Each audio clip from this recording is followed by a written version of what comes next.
That would help me.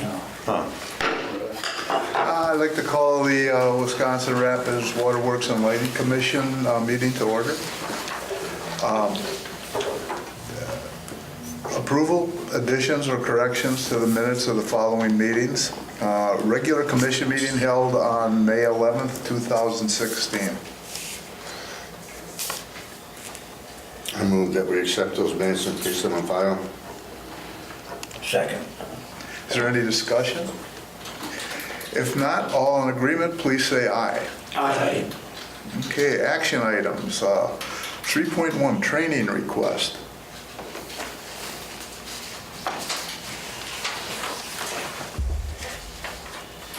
I'd like to make a motion we accept that. That's for Joel.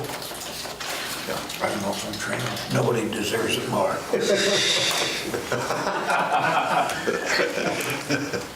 I'll second. Any other questions or comments? If not, all in agreement, please say aye. Aye. Okay, department update, safety committee. Do we not have a regular safety meeting this month? We did not, because it's such a short, with the holiday and everything else. Okay. That and Dale was out in California, Oh, but it was a combination of the meeting being as early as it can be and then getting everybody organized as well. all right. So you're gonna have two next month or this month? Make it twice as long. Line superintendent report. Looks like a really busy month, huh? Yeah, it's getting that way. Yeah. Yeah, we had 0 animals last month and now 4, so they're back at it.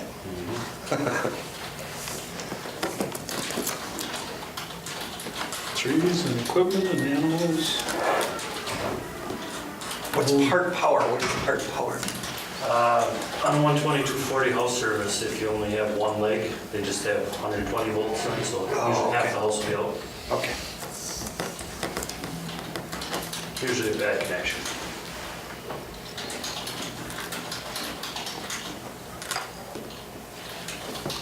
Any other questions, comments? I'd like to give a comment.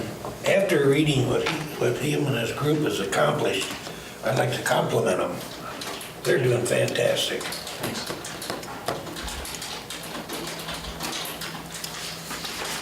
Anybody else have anything?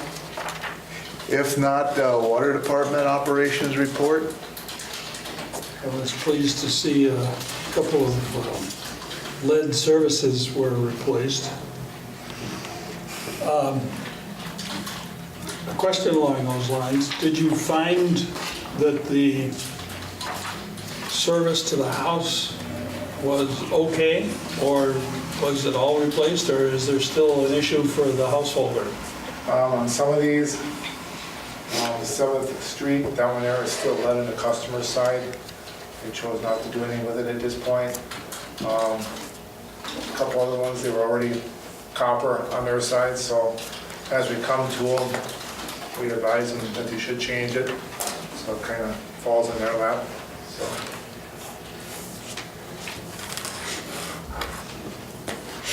Are we okay with the pH yet, Dale? pH, we've been checking after you and I had a discussion, and it's been 7.7 and stuff like that. So every week now we're taking a test when we do our weekly samples and checking it as well. So it's been up there where it's supposed to be. Thank you. Because it depends too, if you have a digital one like we do, it might read closer to what the actual numbers are compared to maybe like a color.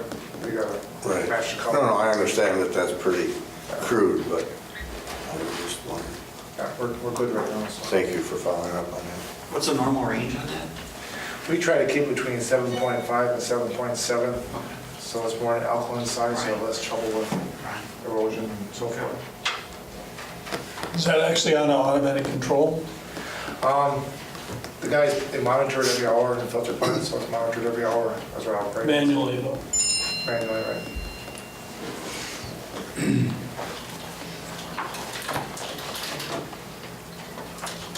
Does anybody else have any comments? If not, the office manager report.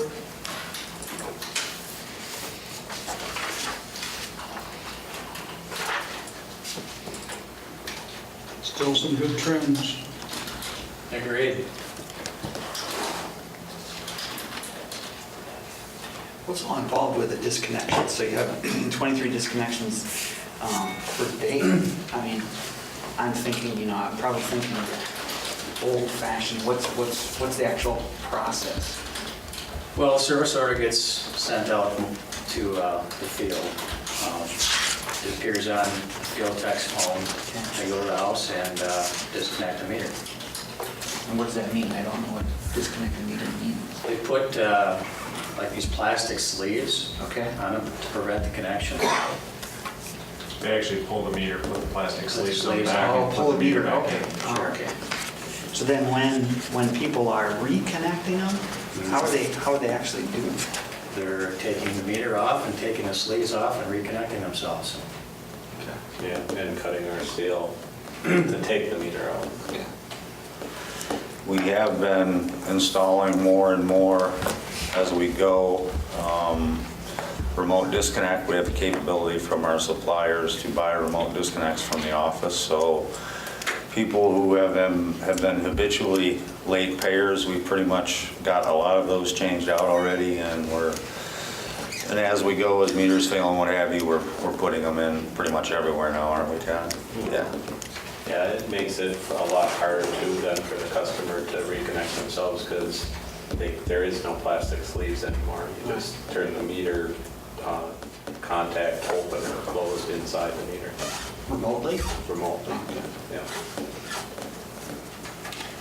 What if, Todd, what if you took a picture of one of the fried squirrels, enlarged it, and showed it to the people as this could be you? That wouldn't be a bad idea. That might be more effective than that sticker that you guys are putting out. Was the sticker say dangerous or something like that? Don't. Yeah, you guys can't print it up. Yeah, it's pretty much exactly what it says, yeah. No, the ones that we do, when we catch them all, because of the AMI system, they're pretty easy to detect. But we have Joel's in charge of doing the prosecution with the police, so there is a fine, and we have a local ordinance and all that stuff to work through. Yeah, the meters have a, what they call a tilt alarm, so if somebody takes the meter out, it actually sends us an alarm saying that the meter's been tampered with. So.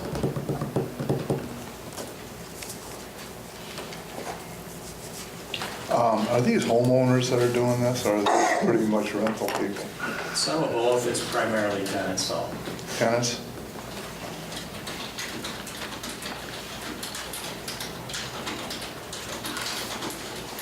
Is there any reason that we had such a high rate of 247 disconnect? Or what was that? 231 disconnects, isn't that huge? The first part of the disconnect season is typically the busiest, so. Okay. I mean, those numbers are a little higher than normal, but they'll taper off. Okay.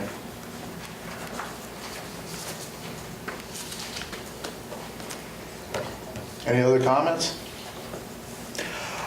Thanks, Joel. Director of Finance.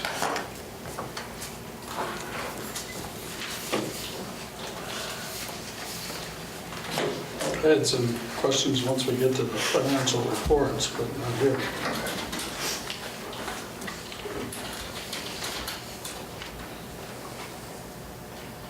So Jeff, I didn't understand where that sat with the lead water DNR issue. Is that, I assume that's still ongoing to see? That's still ongoing. There's still quite a few questions up in the air. In fact, Dale, Adam, and I sat on a webinar this morning, and we'll probably be following up with the DNR tomorrow. They're still not sure all of the regulations and rules they're going to require for people to participate in this program, but the applications are due June 30th. So we'll do everything we can to meet those deadlines. especially the model we want to do, there's just still a couple more questions because we're looking at the private plumbers in the area kind of do the work and not the utility. So then there's a few more questions that come up as far as prevailing wage and those kind of items that may or may not be applicable. Okay.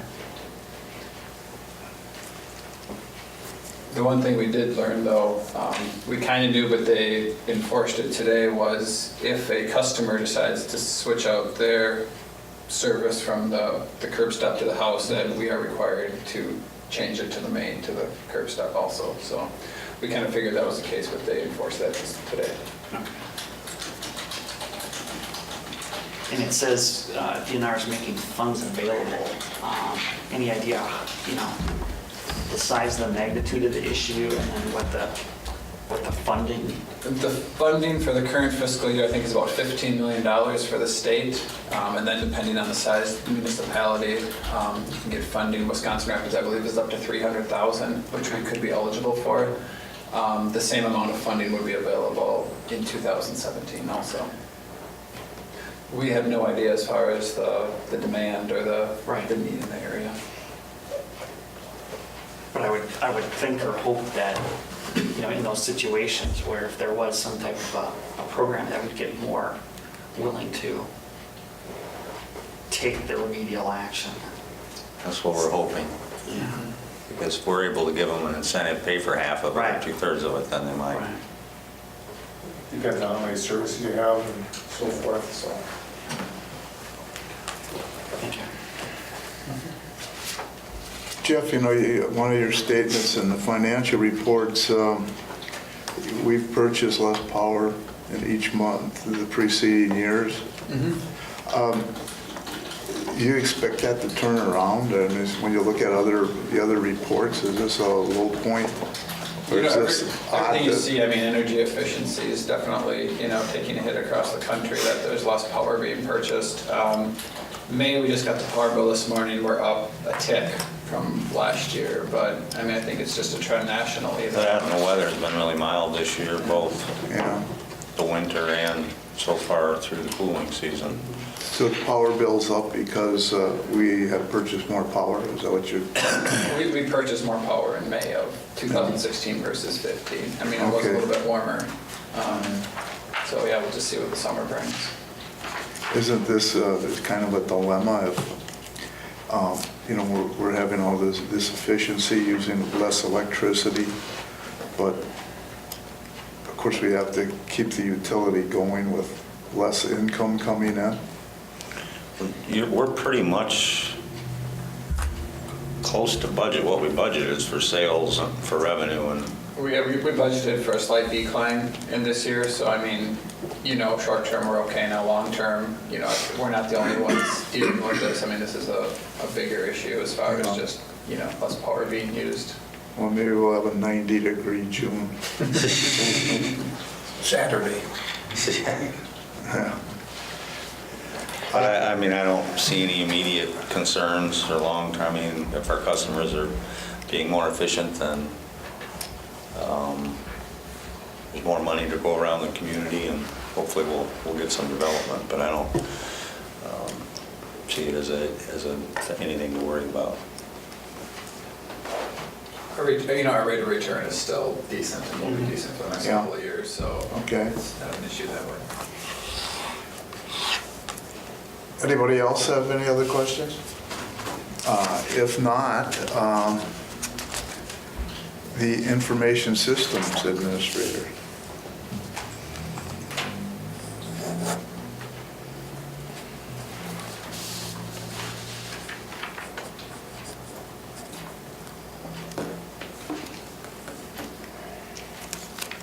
Matt, has there been any update since the report in terms of the city position? I haven't heard anything, no.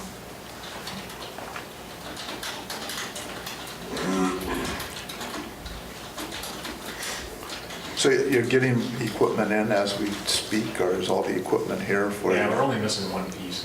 Okay.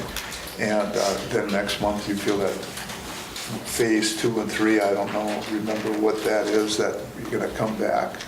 I know this is all budgeted. Yeah, and basically the rest of the project, which I call phase 2 and 3, because I split it into 2 sections. Okay. I hope to bring both sets of quotes to the commission meeting so that we can just, get those approved, and then I can just get that equipment ordered and get it here. Very good. Thanks.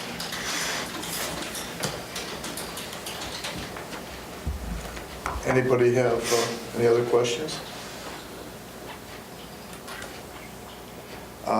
Conservation manager report. Talk about these scholarships a little bit. What is the timing then that is required for MSTC? After we met with the foundation director this last month, Jeff and I did, he's kind of advised us that we get those applications into her prior to 2017 January. They have workshops set up for families where the parents come to Mid-State, and then those scholarship applications from Water and Light would be available prior to the actual session, spring semester. So she's advising us to get them to her a little sooner than what we did previously last year. Is that the same type of situation for the college eligible? I think that we would want to make that probably straight across the board, even to Lincoln High School as well. Yeah. Okay. And Mid-State is really the local technical college, the only one that we're reaching out to. Right. So I think we would do both in the same way, treat them the same. So actually, most of those students are probably applying in the fall from September, October onward so even earlier, I think, for the college. Would probably be best. Sure. Yeah. An anecdote, I was at a neighbor's graduation party and talking to him. He's going to lineman school in, it's a Fox tech. Valley, maybe? Chippewa up to the Fox Valley area? Yeah, I wasn't around here, but I was surprised because I didn't see him come in for the scholarship application. I thought that'd be ideal. He said, well, they're full. He couldn't get in till fall of 2017. Yeah, it's usually at least 2 years. Really? Yeah. Okay, I wasn't And that's, what is that, like a 6-month program, or 4 months, 9 months? It's at least 2 years at most of them. Really? And that's been like that for decades, too. Green Bay's opened up one a couple years ago, and they're kind of taking a lot of that overflow now, but they'll fill up soon. Well, I guess that's a good and bad thing, right? Yeah, it's both, yeah. Yeah, they'll open more if they need to.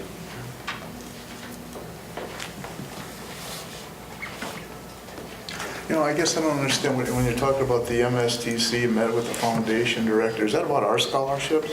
Yes. Trying to get the usage into their school? Correct.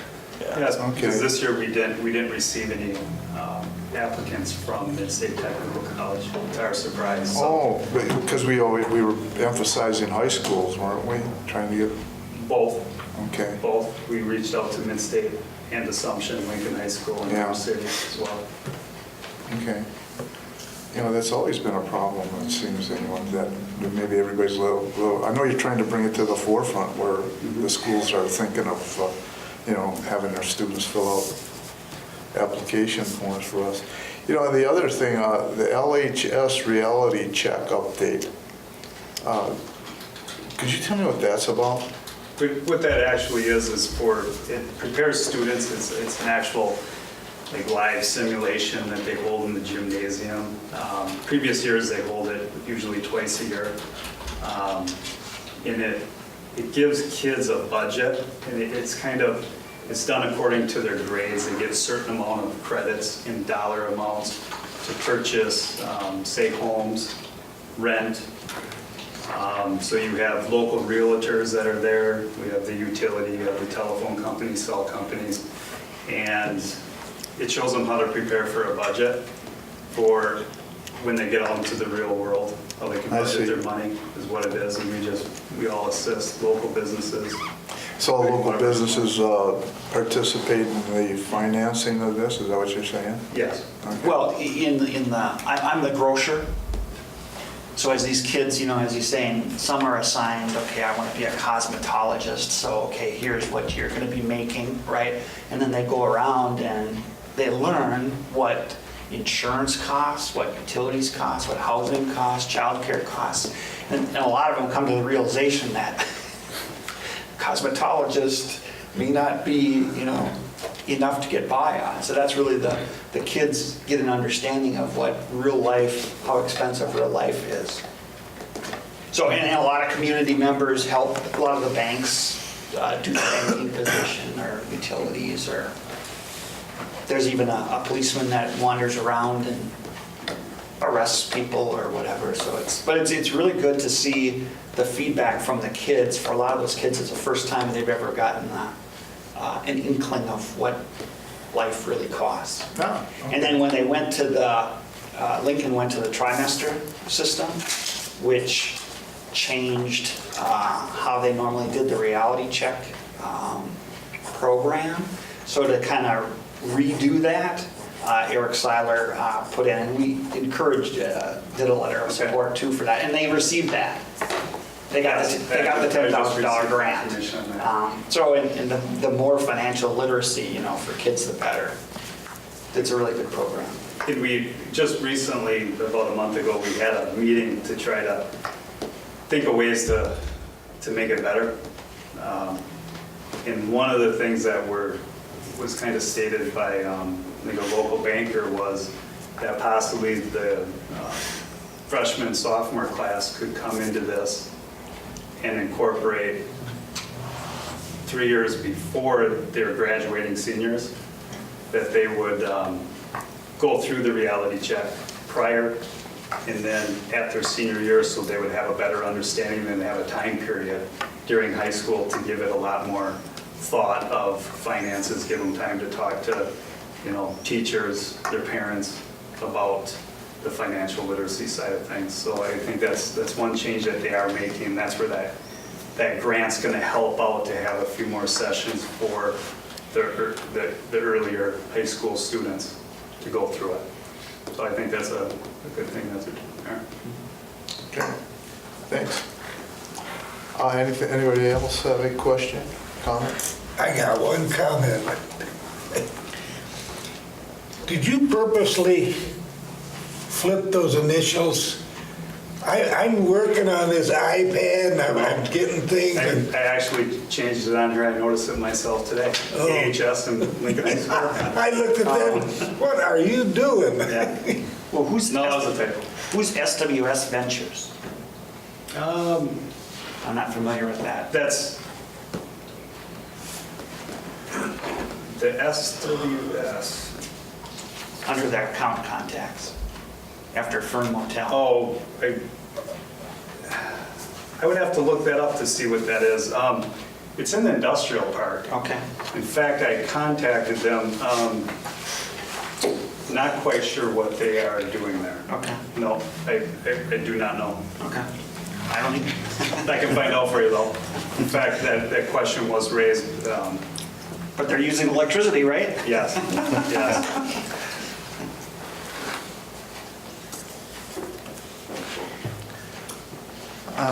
Director of Engineering and Electric Operations report.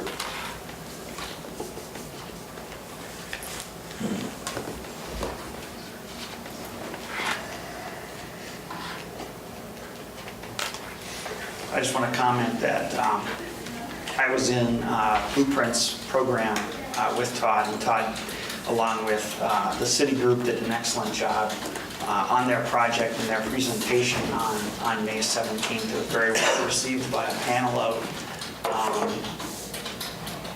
investors.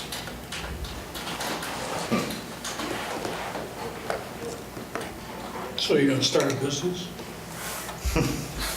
No, this was for the city project, was that triangle redevelopment.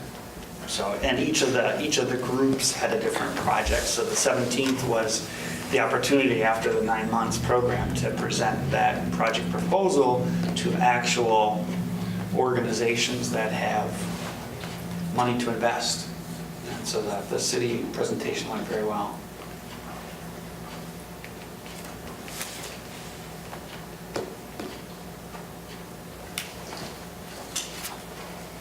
Any other comments?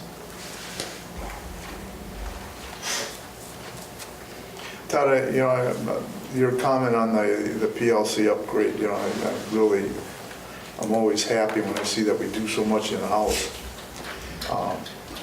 Whether it's some of the reports you have to fill out, I know there's a lot of people that make living being consultants and charging a lot of money to do a lot of the things that you do, and kudos to you for, keeping it in-house and saving the utility probably a lot of money.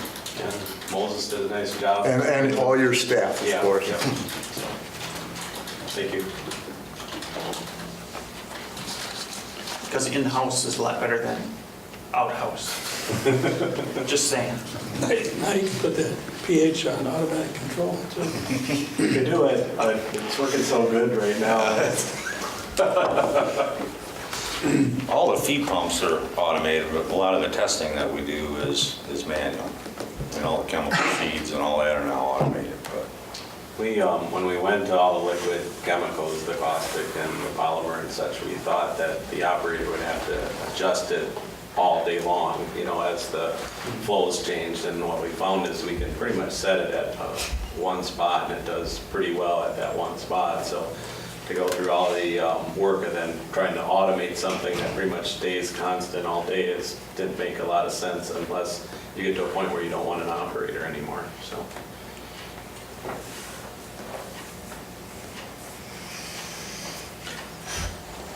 Any other questions?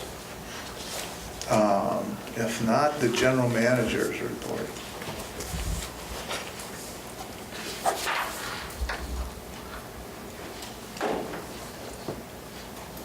Is there a timeline of when they're looking to replace the new executive director? there is now, there's a conference call in late June to pick the interview candidates, try to review a resume, and then mid-July, there's 2 days of interviews that'll be scheduled in Madison. So we're hoping optimistically to get somebody in either late August or early September.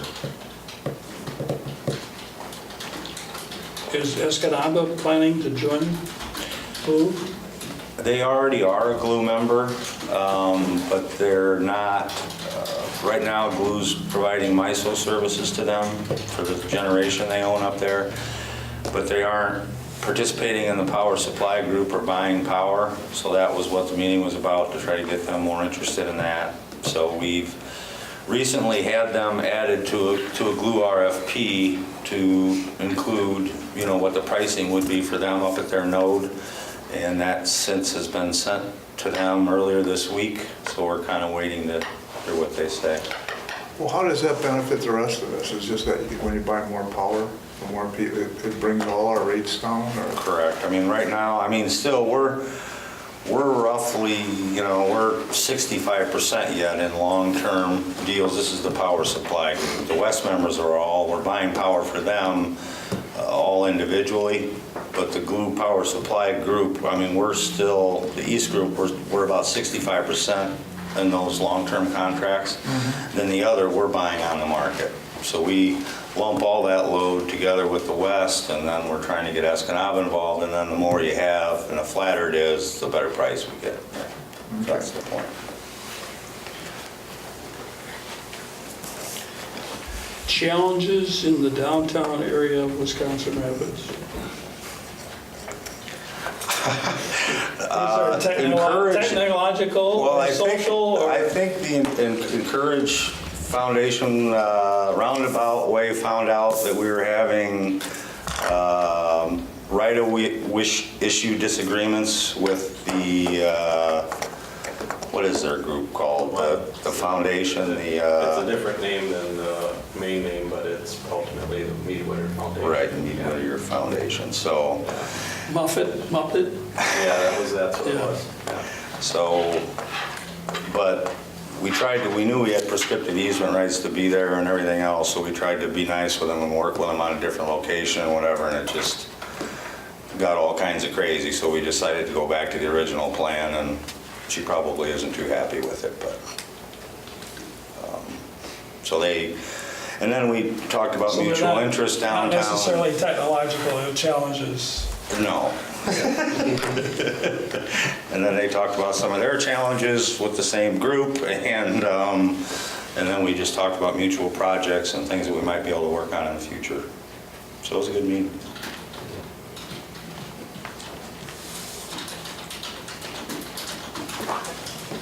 You also talked, your second paragraph, GLU held the board meeting and you okayed the energy purchases and on the long-term contracts. I remember when I first joined the commission, you started buying short-term power. Correct. More short-term, is that, That's that is that 30. flip-flop now, or? Well, when I got here, they were all 100% into long-term contracts. Okay. Now we're about 65%. We ramped them down as far as we could.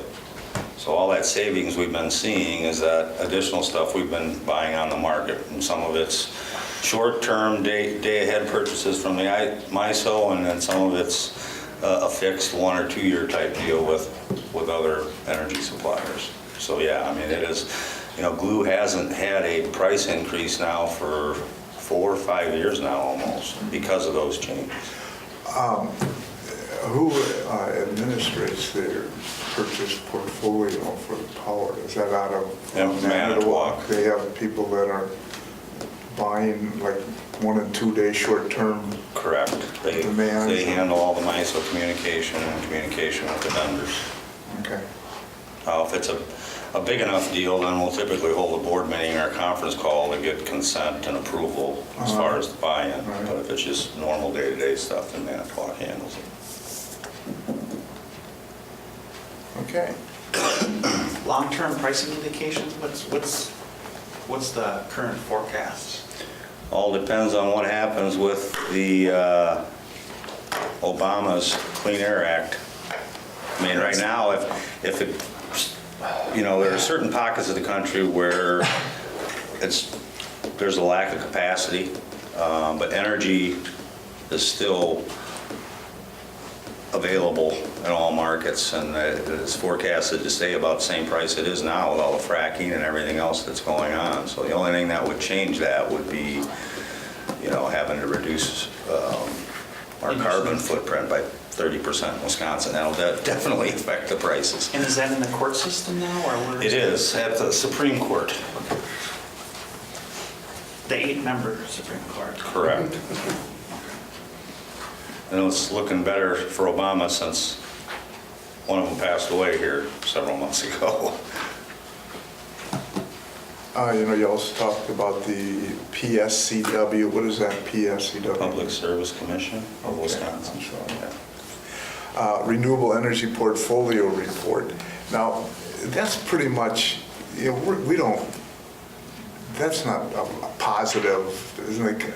Well, maybe as far as renewable energy goes, but that's pretty much a tax against the utility, isn't it? Well, it On the depends what renewables. we're talking about here. I mean, we're getting renewable supplies from the long-term contract purchases from the IOUs. They're obligated, if they're selling to a municipal, to provide the same amount of renewables that they are to their customers. Yeah. So we're getting some credits from there, and then we're also getting a lot of credits off the wind farm. So that essentially pushes us up a little above about what we're required. I mean, we're required to do about 10%, but we've been higher than that the last several years. So we're in pretty good shape Yes. as far as regulation goes for renewables. I think the latest forecast from GLU was 2023. If we see some load growth, we may need to look for other renewable either projects to invest in or to buy credits. So that's the nearest need for more renewables. Okay. And do the credits accumulate, or are they specific to chronological time? You have essentially, from when you get the credits, you have 3 years to use them. Otherwise, they expire.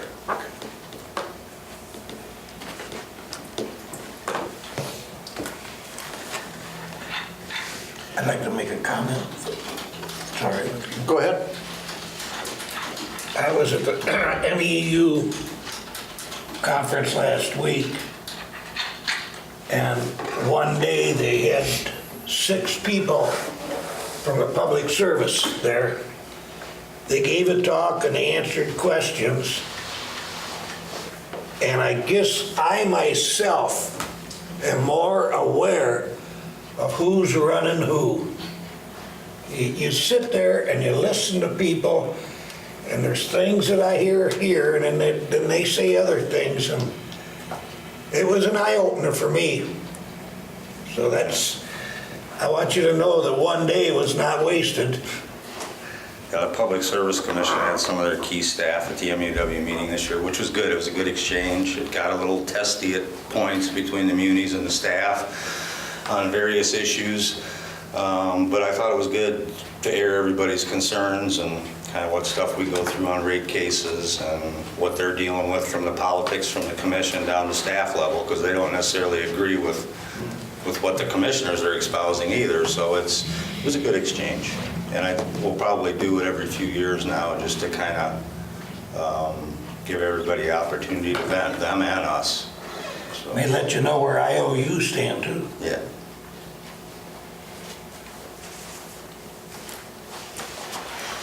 All right, review accounts payable.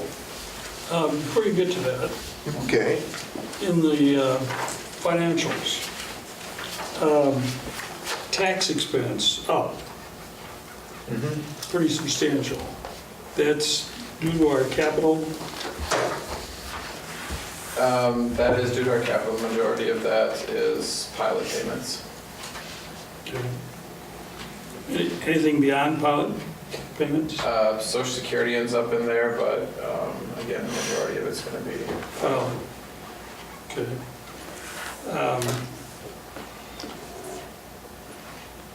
Also, if you go to the electric income statement, and it's also true of the water statement, I see that the customer accounts expense is up year to year. What's the story on that? The big thing in there is going to be our software costs. Have been going up year to year just because we've been adding additional modules. Of course, salaries are in there. We haven't hired additional staff, in these 3 years of comparison.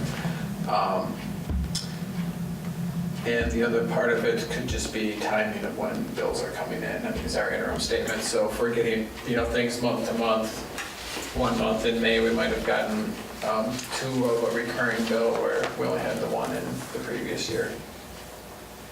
Okay, because that's a pretty good jump. It is a pretty good jump.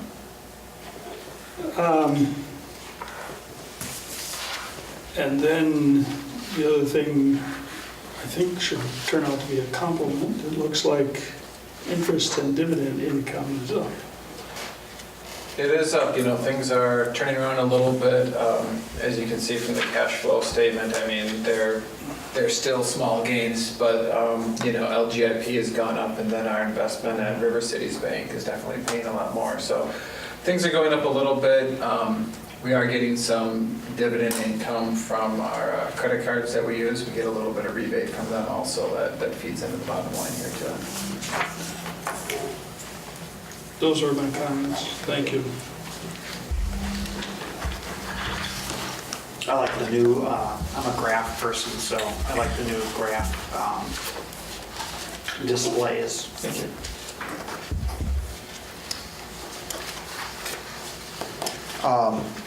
Any other thing on the statement? Then I believe accounts payable, if anybody has any questions. Oh, I got a question, I guess, to Todd. I see where URD boring, you got 66,000, and then in one, and then another one, 15,000. Is that all covered to the budget? Yeah, I think that we had 200,000 in this year's budget, so. Now, when Pepper's done and the apple's chewed up, will that bring things back down a little bit on that URD boring? No, in fact, I intend to keep increasing that over the years because we're trying to do more, put more equipment underground. So we're trying to go into these subdivisions and put all of that underground too.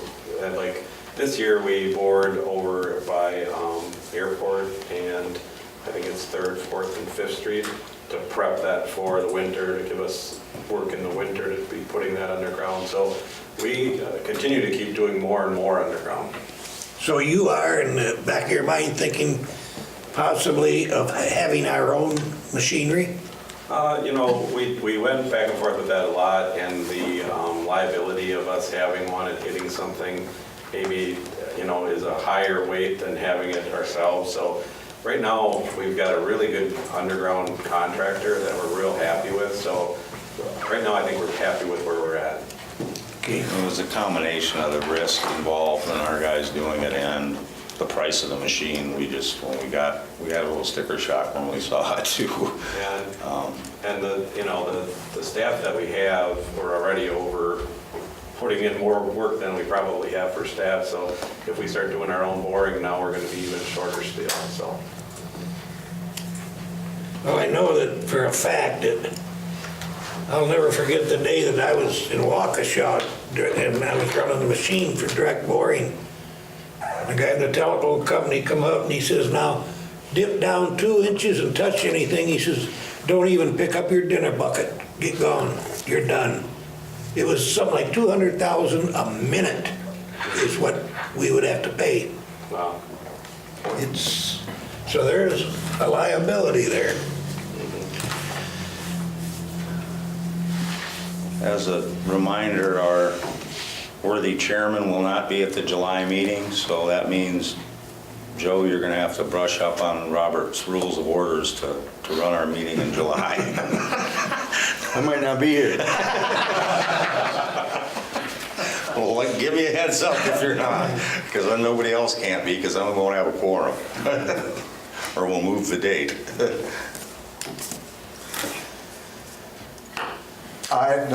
Anything else on the payables? No? Would somebody like to make a motion to Adjourn? adjourn? You bet I would. Second. All right, all in agreement, please say aye. Aye. Thank you. Thank you.